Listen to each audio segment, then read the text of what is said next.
Friends, இன்றைக்கி நம்ம என்ன பார்க்க போகிறோம் அப்படின்னா, பொது தமிழில் ஐம்பெருங்காப்பியங்களோட ஆசிரியரால் எத்தனை பகுதிகள் இருக்குது, அதனுடைய பாடல் வரிகள் என்ன அப்படின்னு ஒவ்வொரு 5 நூல்களுடைய டீட்டெயில்ஸ் பார்க்க போகிறோம்.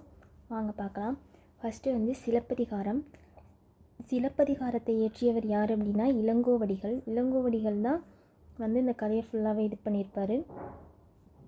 அதோட கண்டினியூஷன் தான் மணிமேகலை அப்படின்னு சொல்லுவாங்க. அதனால் சிலப்பதிகாரத்தையும் மணிமேகலையும் இரட்டை காப்பியங்கள் அப்படின்னு சொல்லுவாங்க.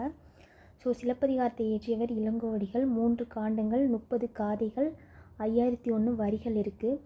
இந்த 30 காதைகள் அப்படிங்கிறது உட்பிரிவு அப்படின்னு சொல்லுவாங்க. மணிமேகலை இயற்றியவர் யார் அப்படின்னா சீத்தலை சாத்தனார். சீத்தலை சாத்தனார் தான் மணிமேகலை ஃபுல்லாகவே எழுதியிருப்பார். இது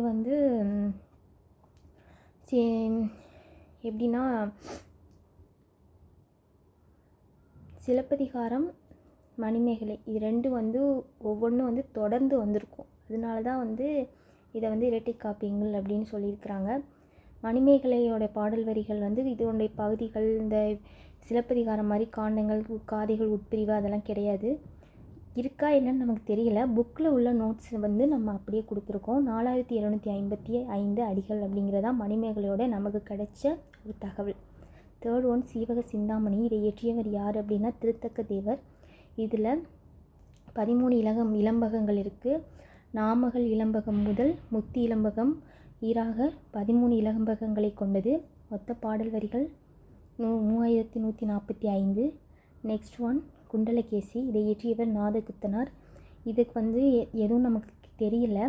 பத்திரை அப்படிங்கிறவங்கள பற்றி இருக்கிறதா இந்த குண்டலகேசி சொல்லியிருக்காங்க.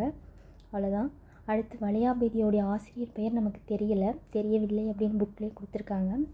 இந்த வளையாபதி அப்படிங்கிறது மூலநூல் வைசிக புராணம் இருக்கும் இல்லையா, அதனுடைய கண்டினியூஷனாக வந்தது தான் வளையாபதி அப்படிங்கிறது. இந்த வளையாபதி நவக்கோடி நாராயணன் அப்படிங்கிறவரை பற்றி சொல்லியிருக்கு இந்த நூல் ஃபுல்லாக. இதுதான் ஐம்பெருங்காப்பியங்களோட டீட்டெயில்ஸு. இது ஒவ்வொன்றும் உள்ள கதையாக இருக்குது. அது நம்ம டீட்டெயில்ஸாக வீடியோஸ் போடுவோம். நியூவாக இந்த வருஷம் டிஎன்பிஎஸ்சி படிக்க வந்திருக்கவங்களுக்கு இது ஒரு பெரிய நோட்ஸாக இருக்கும். கண்டிப்பாக நோட் பண்ணி வச்சுக்கோங்க. ரொம்ப யூஸ்ஃபுல்லாக இருக்கும்னு நினைக்கிறேன்.